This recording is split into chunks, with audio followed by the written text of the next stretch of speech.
ॐ अज्ञानतिमिरान्धस्य ज्ञानाञ्जनशलाकया चक्षुरुन्मिलितं येन तस्मै श्रीगुरवे नमः। वाञ्छाकल्पतरुभ्यश्च कृपासिन्धुभ्यैव च पतितानां पावनेभ्यो वैष्णवेभ्यो नमो नमः। श्रीकृष्ण चैतन्य प्रभो नित्यानन्द श्री अद्वैत गदाधर शिवसदि गौरभक्तवृंद। हरे कृष्णा कृष्णा कृष्णा हरे हरे, हरे राम राम राम हरे हरे। हरे कृष्णा। सर्वप्रथम मैं अपने गुरुपाद पद्म ओम विष्णुपाद अष्टोत्तर शत श्री श्रीमद् भक्ति वेदांत माधव गोसाई महाराज के चरण कमलों में अनंत कोटि दंडवत प्रणाम ज्ञापन करता हूँ। हम लोग श्रीमद् भागवत पुराण के दशम स्कंद में गोपियों के द्वारा गाया गया जो प्रणय गीत है उसकी हम भूमिका को श्रवण कर रहे हैं, जो 29वें अध्याय में आरंभ होता है 31वें श्लोक से। तो इससे पहले जब भगवान ने गोपियों की वंचना की, उनको अपने अपने घर लौट जाने के लिए कहा, तो गोपियों की क्या स्थिति हुई उसके विषय में सुखदेव जी ने 3 श्लोक बताए, जिसका हम लोग श्रवण कराए हैं 28, 29 और 30वां श्लोक। तो आज अब हम प्रणय गीत में प्रवेश करेंगे, जहां से अब गोपियां अपने भावों को प्रकट कर रही हैं भगवान के सामने कि वो किस प्रकार से उनके हृदय के अंदर जो उद्गार हैं उनके, तो उसको व्यक्त कर रही हैं गोपियां। तो हम लोग 31वां श्लोक श्रवण कर रहे हैं 29वें अध्याय का दशम स्कंद में। श्री गोप्यः ऊचुः मैवं विभो हरति भवान् गदितुं निशंसम्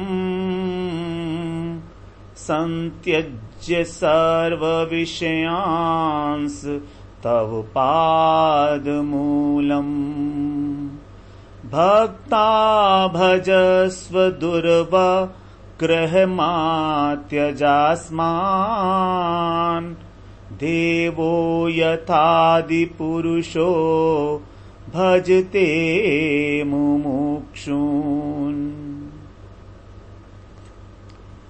श्री गोप्य ऊचु, गोपियां कहने लगी।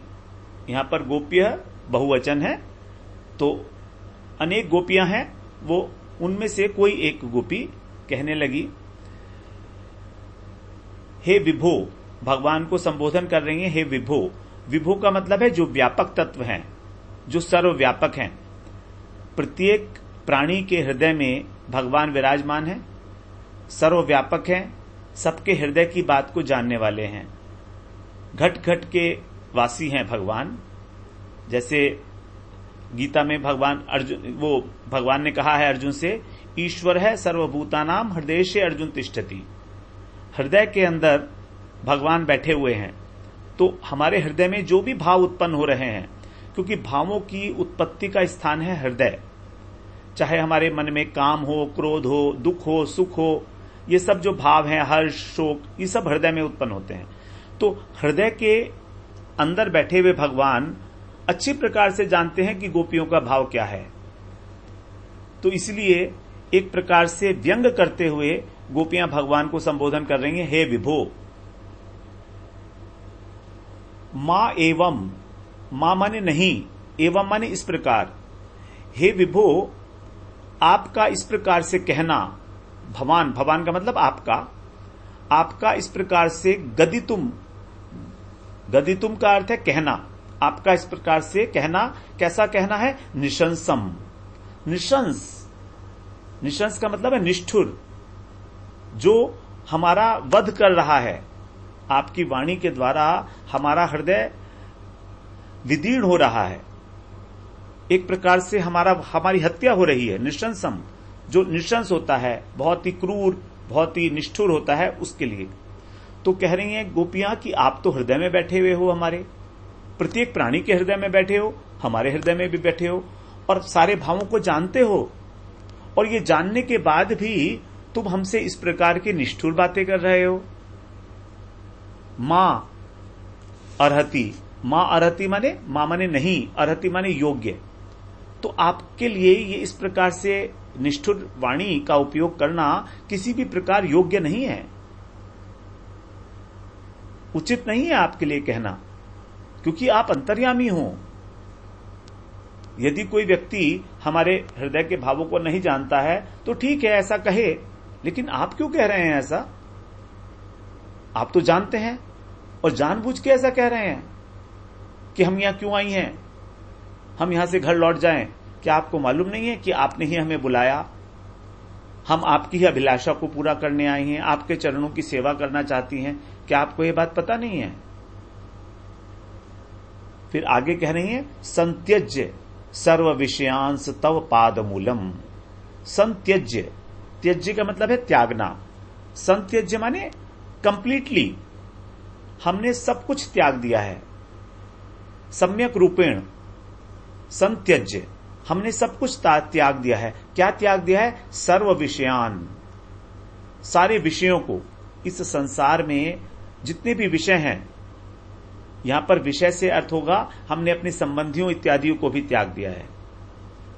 5 प्रकार के विषय हैं, शब्द, स्पर्श, रूप, रस, गंध। लेकिन यहां पर विषय का अर्थ होगा हमने अपनी पिता, माता, पुत्र, बंधु, भाई, सबको, पति, सबको त्याग कर हम यहां आई हैं। संत्यज्य सर्व विषयान तव पाद मूलम। तव माने आपके, पाद मूलम माने आपके चरणों में। हम आपके चरण कमलों में आई हैं। क्यों आई हैं हम आपके चरण कमलों में? क्योंकि हम आपके चरण कमलों की सेवा करने चाहती हैं। भक्ता, भक्ता का मतलब हम आपकी भक्त हैं। भक्त क्या करता है? भगवान के चरण कमलों की सेवा करता है। तो उसी प्रकार से गोपियां कह रही हैं, हम आपके चरण कमलों की सेवा करने वाली भक्त हैं, हम भक्ता हैं, सेवा करना चाहती हैं हम। और आप कैसे हो? दुर्वग्रह, दुर्वग्रह, आप हमको अपनी कृपा से विमुख कर रहे हो।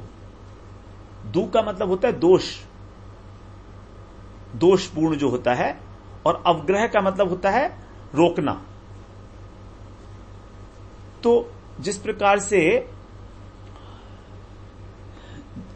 दुर्वग्रह का होता है प्रतिबंध, एक प्रकार से प्रतिबंध लगाना, जो कि दोष युक्त है।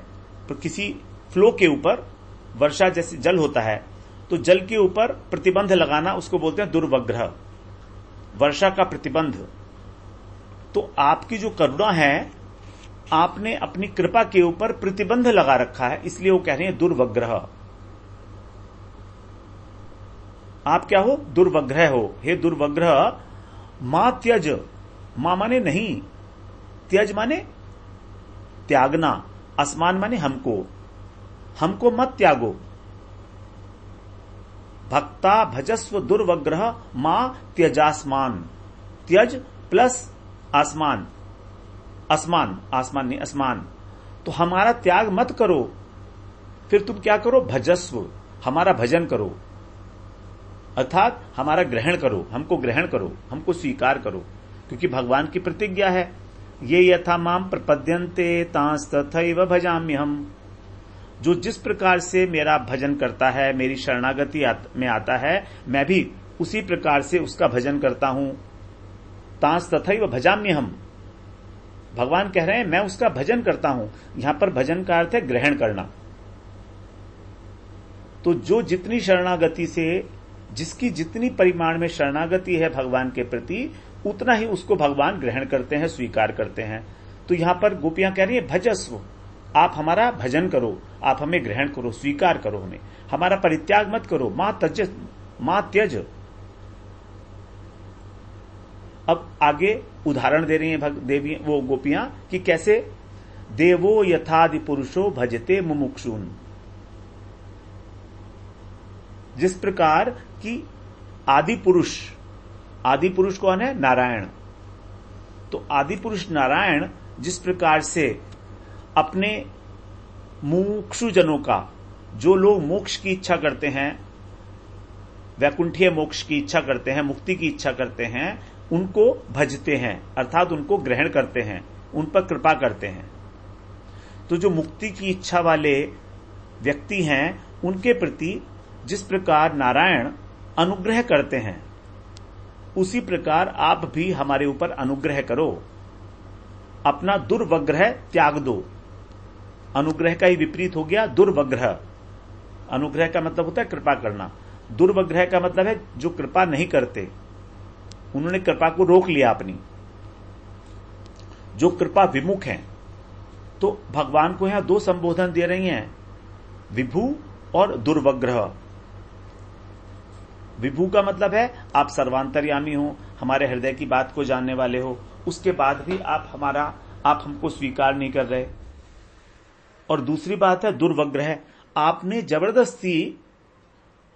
जबरदस्ती अपनी जो कृपा का सागर है, आप करुणा सिंधु हो हमें मालूम है, तो उस सागर को आपने जबरदस्ती बांध बना के रोक रखा है। इसीलिए कह रहे हैं आप दुर्वग्रह हो, उस बांध को तोड़ दो और अपनी कृपा को बहने दो। जब आप अपनी कृपा दृष्टि हमारे ऊपर करोगे, अर्थात हमें स्वीकार करोगे, तभी तो हम आपकी सेवा कर पाएंगे। तो इसलिए तुम हमारा त्याग मत करो,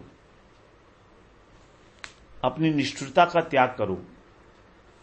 तो यहां पर थोड़ी गोपियां प्रणय कोप में बोल रही हैं, कुछ प्रतिकूल से वचन हैं, व्यंगात्मक वचन है गोपियों के। कहती हैं कि आप हमें धर्म का उपदेश दे रहे हो, बड़े बड़े धर्म हमको बता रहे हो, लेकिन आप स्वयं तो देखो क्या कर रहे हो। आप क्या कर रहे हो? आप नृशंस कर रहे हो, आप हत्या कर रहे हो हमारी। आप हमारी हत्या करोगे तो क्या आपको पाप नहीं लगेगा? आप सोचो,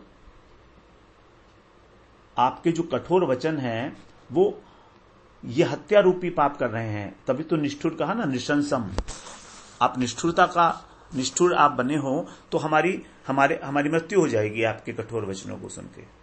हम घर पर जाने वाली तो है नहीं वापस, एक बार जब आ गई हैं तो साक्षात मारने वाले के समान आपने अपना जो निष्ठुर वचन रूपी बाण हम पे छोड़ा है।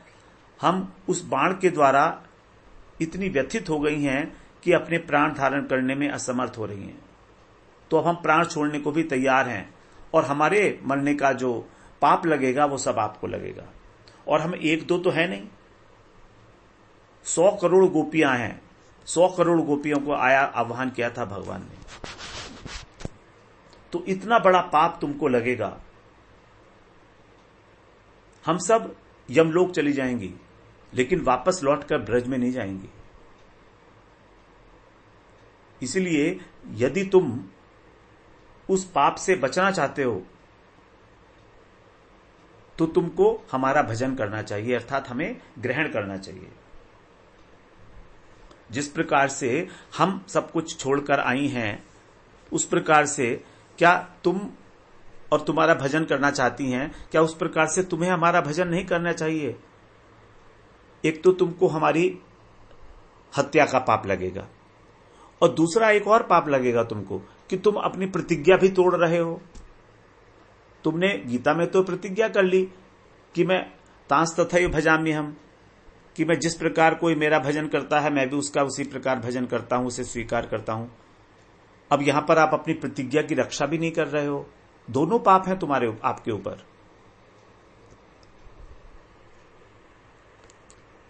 अब यदि कृष्ण कहें गोपियों से कि तुम लोग अपने घर को छोड़कर आई हो और मुझ में आसक्त हो रही हो, तो क्या ये तुम्हारे लिए ठीक है? मैं तो परपुरुष हूं। क्या परपुरुष में आसक्त होना तुम्हारा ठीक है? तो उसके लिए गोपियां कह रही हैं कि आप परपुरुष नहीं हो, आप दुर्वग्रह हो। इस समय आपने अपनी जो कृपा का भंडार है आपके अंदर भरा हुआ, उसको जबरदस्ती रोक लिया है। और आप एक मेघ के समान उसके अंदर वर्षा का जल है मेघ के अंदर, लेकिन वो बरस नहीं रहा है। प्रतिबंध लगा दिया है उसने वर्षा के ऊपर, और वर्षा तो कर नहीं रहा है। जो अमृतमयी उसकी वर्षा है मेघ की, वो तो कर नहीं रहा है, अपितु उसके विपरीत विष की वर्षा करने लगा। आप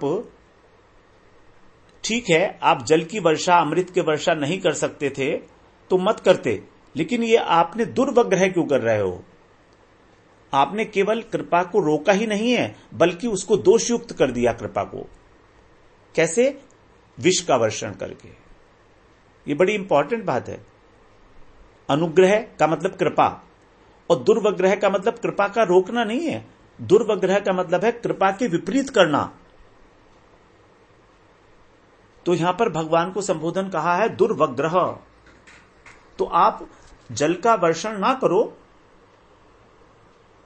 लेकिन कम से कम ये विष का वर्षण तो मत करो। इन निष्ठुर बाणों, इन निष्ठुर वचन रूपी बाणों से हमारे हृदय को व्यथित तो मत करो, उनका छेदन तो मत करो हमारे हृदय का। बिंद गया है हमारा हृदय आपके वाणी से। और हम आपको, जैसे हम पहले बताई हैं, हम मेघ की चातकी की भांति हैं। मेघ यदि वर्षा जल वर्षण ना करे तो भी चातकी उस अपने पास में जो सरोवर है उसमें जाकर जल नहीं पीती है, वो केवल मेघ का ही जल पीती है। मेघ करे या ना करे, चाहे मेघ ओले बरसाए, उसके ऊपर तुषाराघात करे, तो भी वो पास में सरोवर का जो जल है वो नहीं पिएगी और प्यासी मर जाएगी। ऐसी चातकी है। तो हम उन चातकियों की भांति हैं। हम कृष्ण रूपी मेघ की चातकियां हैं। आप हमसे दूर रहते हो, जैसे चातकी से मेघ बहुत दूर रहता है, लेकिन फिर भी वो मेघ ही उनका बंधु है, क्योंकि वो उनको जल पिलाता है। इसी प्रकार से आप हमसे दूर होते हो, आप हमारे प्रति निष्ठुर हो सकते हो, लेकिन हम आपको अपना बंधु ही मानती हैं। ये तो हमारा दुर्भाग्य है कि आज इस प्रकार की बातें करने लगे आप।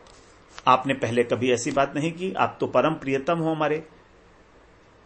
सुखदेव जी ने कहा कि गोपियां उनको प्रेष्ठ के रूप में स्वीकार करती हैं, जो इससे पहले वाले श्लोक में हम लोगों ने श्रवण किया था, प्रेष्ठ। तो प्रेष्ठ का मतलब है प्रियतम। तो भगवान से प्रेष्ठम प्रियतरम एवं प्रतिभाषमाणम, 30वें श्लोक में। तो प्रेष्ठ का मतलब है प्रियतम। तो भगवान तो उनके प्रियतम है। अब प्रियतम होते हुए भी आज पता नहीं क्या हो गया आपको कि आप हमारा बहिष्कार करने लगे। ये हमारा ही दुर्भाग्य है। अब हम और क्या कहें आपसे। आप हमारी तृष्णा का निवारण तो करने से रहे, बल्कि अब हमारी हत्या करने के लिए ही प्रवृत्त हो रहे हो। तो ठीक है, फिर हम मृत्यु को स्वीकार कर लेंगे, लेकिन यदि आप चाहो कि हम पास के सरोवर में अपना प्यास को बुझा लें, ऐसा कभी नहीं होगा। मतलब हम अपने घर वापस लौट जाएं। तो हमारी तृष्णा जो हमारे निकट जलाशय है उससे शांत नहीं हो सकती, उसको हम छोड़ दिए हैं। इसीलिए यदि आप अपने पाप से बचना चाहते हो तो कृपया आप हमारा त्याग मत करो।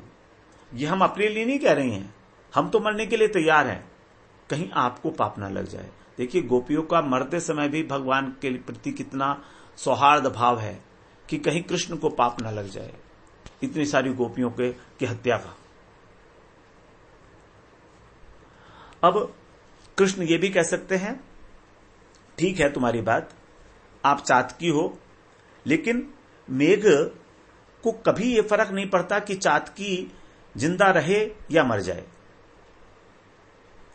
उसको कोई अपेक्षा नहीं है चातकी को, तो मेघ को, चातकी की।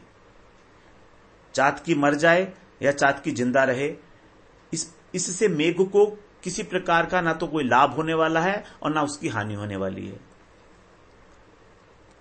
तो गोपियां कह रही हैं, ठीक है आपकी बात, तो ये बात ठीक है जो आप कह रहे हो, हम समझती हैं, लेकिन इसमें एक अंतर है, क्योंकि मेघ तो जड़ है, मेघ के अंदर चेतना नहीं है।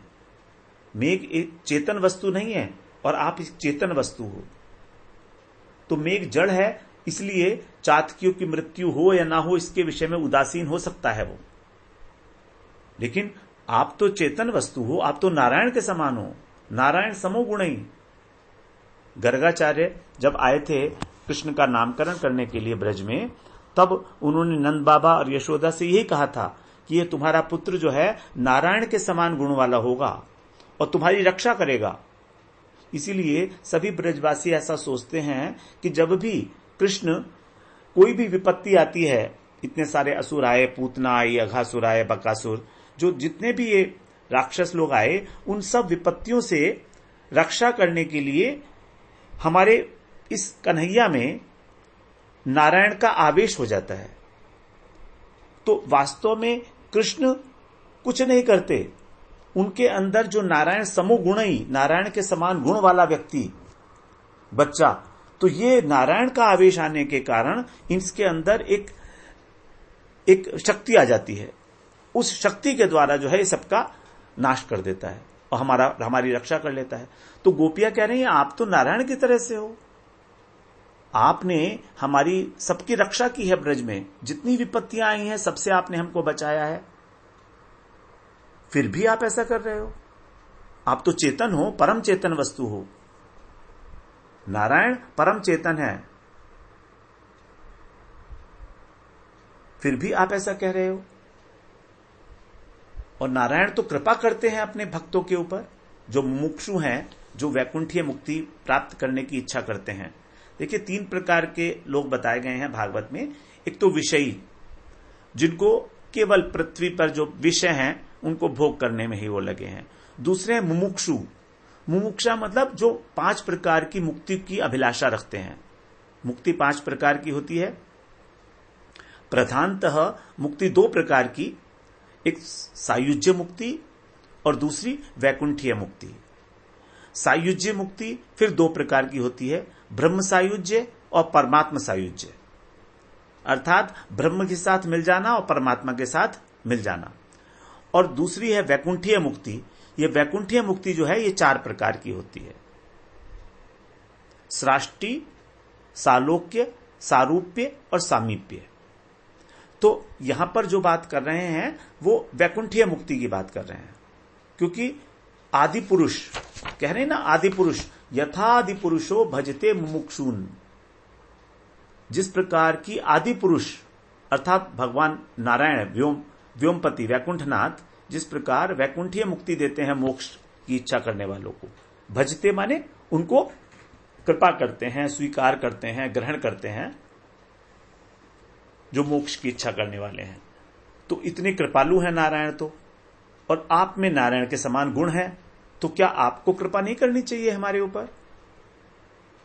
आप हमारे मनोरथ को समझ क्यों नहीं रहे हैं? और समझते हैं आप, क्योंकि आप विभू तत्व हैं, सर्वदृक् हैं। भगवान को कहा गया ना, स सर्वदृक् उपदृष्टा, साक्षी। तो ऐसा करके भी, और हम तो आपको हमेशा अपने बंधु माना है, चाहे आप हमारा परित्याग करो, लेकिन हमारे तो बंधु हो। जिस प्रकार की एक चातकी अब मेघ को अपना बंधु मानती है, मेघ उनको अपना बंधु नहीं मानता, क्योंकि मेघ जड़ है। लेकिन हम जब आपको बंधु मानती हैं और आप भी चेतन तत्व हो, तो फिर आप भी तो हमारे बंधु हुए। त्वमेव बंधुश्च पिता त्वमेव, त्वमेव माताश्च पिता त्वमेव, त्वमेव बंधुश्च सखा त्वमेव। तो आप ही हमारे बंधु हो, आप ही हमारे सखा हो, आपने हमारी रक्षा भी की है। तो फिर हमने सब कुछ छोड़ दिया है आपके लिए। अब आपको क्या हमारी रक्षा नहीं करनी चाहिए? क्या अपनी सेवा प्रदान नहीं करनी चाहिए आपको? आप सोचिए, आपका कितना बड़ा हानि है, आपका कितना बड़ा इसमें नुकसान है। आपको पाप तो लगेगा ही, और साथ साथ आपका कितना अपयश होगा इस संसार के अंदर। आपने ये सोचा नहीं? हम आपको बता रहे हैं, क्योंकि हम आपके हितैषी हैं। अब गोपियां किसी प्रकार से धैर्य धारण करके भगवान से ये बात कहने के योग्य हो पाई हैं। वास्तव में तो उनकी जो अवस्था थी बड़ी दयनीय हो गई थी।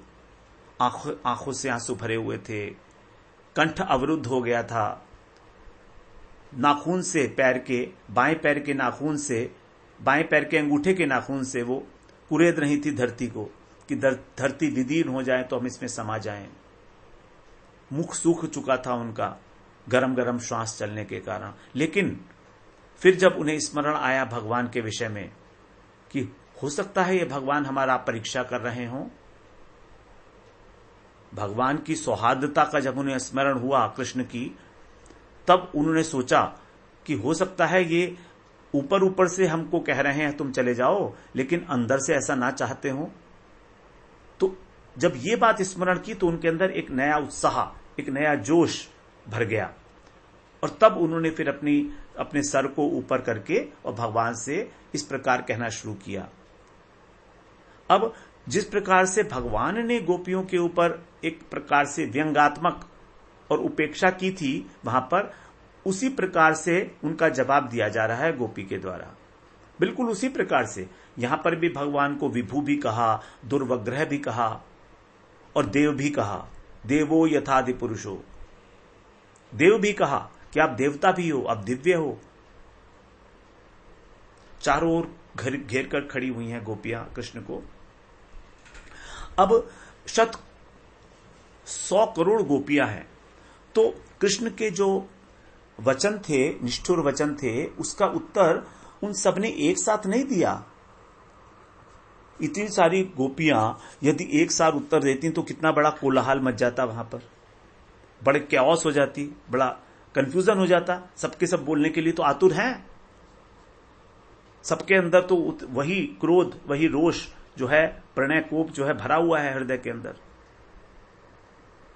लेकिन सबने एक साथ उत्तर नहीं दिया। वास्तव में गोपियों के यूथ होते हैं, यूथ का मतलब एक ग्रुप। तो एक ग्रुप की एक यूथेश्वरी होती है, उस यूथ में बहुत सारी गोपियां हो सकती हैं, हजारों, सैकड़ों, लाखों हो सकती हैं। तो जो यूथेश्वरी है केवल वही जो है उत्तर दे रही है। तो इस प्रकार से अनेक अनेक यूथेश्वरी हैं, एक यूथेश्वरी नहीं है, अनेक अनेक यूथेश्वरी हैं।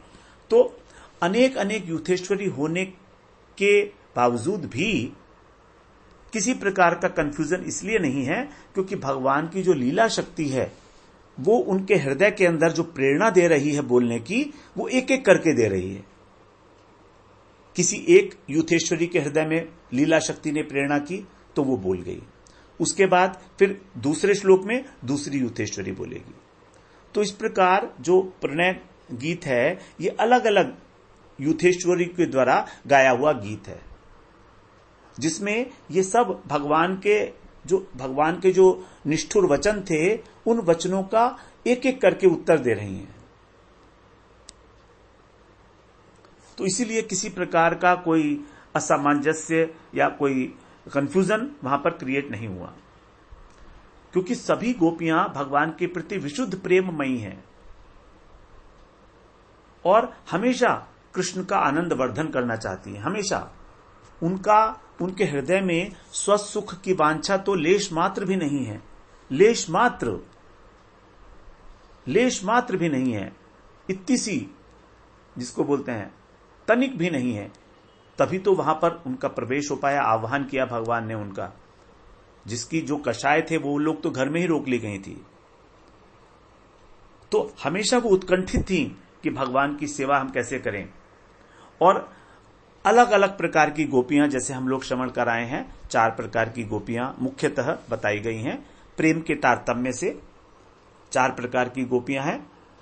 तो बताया है पद्म पुराण के अंदर कि कुछ तो ऋषि श्रुतिचरी गोपी हैं, कुछ ऋषिचरी हैं जो ऋषि थी दंडकारण्य वर्ण में।